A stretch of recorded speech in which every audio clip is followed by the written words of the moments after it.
माय माऊली नमस्कार. सणवार उत्सव.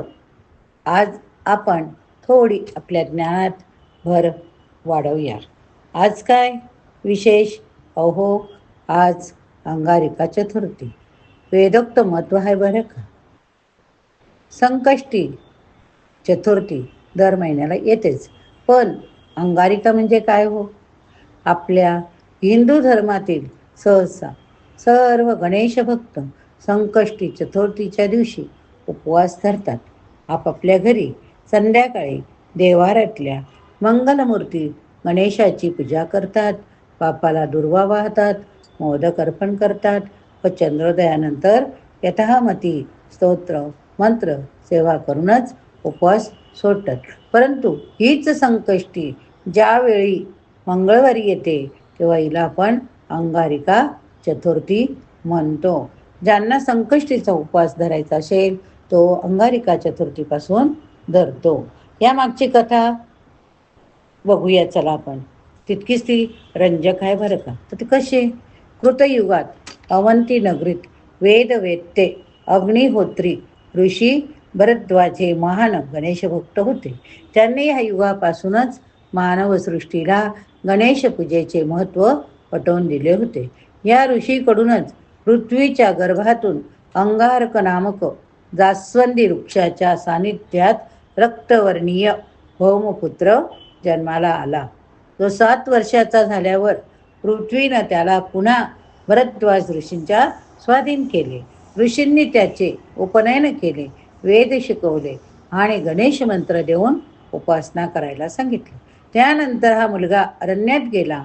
त्यानं 1 सहस्र वर्ष तप करून गणेशाला प्रसन्न करून घेतले होते बरं का.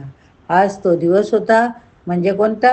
मंगळवारी आलेल्या संकष्टी चतुर्थीचा, म्हणजेच अंगारकी चतुर्थी. स्वर्गात राहून अमृत भाषण करण्याचा आणि त्रैलोक्यात विख्यात व्हायचे वरदान द्यायचा त्याने प्रसन्न झालेल्या श्री गणेशाकडे मागितला वर. यावर गणेशानं सुद्धा आपल्या परमभक्तानं हे वरदान दिले की यापुढे भविष्यात येणाऱ्या मंगळवारची संकष्टी चतुर्थी तुझ्याच नावानं अंगारिका या नावानं ओळखली जाईल. संबोधित उपासनास 21 संकष्टी केल्याचे फलप्राप्ती होते. म्हणूनच वर्षातून 2 अंगारिका चतुर्थी येतात आणि ते शक्यतोवर सगळेच जण करतात.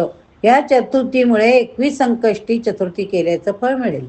तुझ्या या सहस्र वर्षाच्या तपश्चर्याचे पुन्हा युगानुयुगे त्याच्यातही वाटले जाऊन त्याच्या इच्छित मनोकामना पूर्ण होतील, ऋणमुक्त होतील.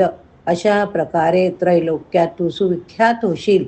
तुझं नाव भूमिपुत्र म्हणून भौम अंगारकासारखा, लाल म्हणून अंकाकर शुभ करण्याची शक्ती असेल. म्हणून मंगळ या नावे तुला ब्रह्मांडातल्या आकाशात ग्रहांमध्ये स्थान मिळेल. तू सदैव अमृतपान करशील. त्यामुळेच गणेशाच्या ह्या वरदानामुळे तेव्हापासून अंगारकी चतुर्थीला अत्यंत महत्त्व प्राप्त झाले. म्हणूनच ज्या गणेश भक्तांना प्रतिमासी येणाऱ्या संकष्टी चतुर्थीचे व्रत उपवास करणे जमत नसल्यास अशांनी अंगारकी मात्र न विसरता न चुकता आवर्जून करावे की ज्यामुळे 21 संकष्टी केल्याचे पुण्य प्राप्त होते असे वेदवचनात सांगितले आहे. आज मंगळवारी येणारी संकष्टी चतुर्थी ह्या वर्षातला पहिला अंगारकी योग आहे. आपल्याही काही मनोकामना पूर्ण होण्यासाठी आपण महत्त्वाचे कार्यमार्गी लागण्यासाठी इच्छुकाने अंगारकीला उपवास अवश्य करावा.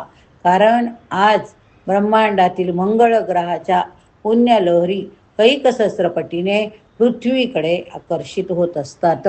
त्यामुळे उपवास करण्यास त्या पुण्यलहरीचा निश्चितच फायदा होतो. श्री गणेशाची आयुष्यभर उपासना आराधना करणारे थोर साधक भक्त त्यांच्या स्वानुभवाने सांगत आले आहेत. आजच्या दिवशी श्लोक म्हणावे, चंद्र दर्शन करून श्री मंगलचंडिका स्तोत्र पठण करावे, श्री गणपती अथर्व शीर्ष शक्य तितकी आवर्तने करूनच उपवास सोडावा. तसेच चतुर्थीचा उपवास चंद्र दर्शन करून त्याच दिवशी सोडणे किंवाही श्रेयकर, शास्त्रानुसार योग्य होय. अंगारिकी श्लोक. श्री गणेशाय नमस्तुभ्यं सर्वसिद्धिप्रदायक संकष्टहरमे देवं गृहाणा अर्ध्यम नमस्तुते.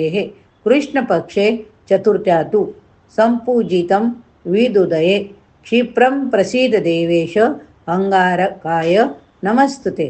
जय गणेश गणपती बाप्पा मोरया. गणपती बाप्पा मोरया. मंगलमूर्ती मोरया.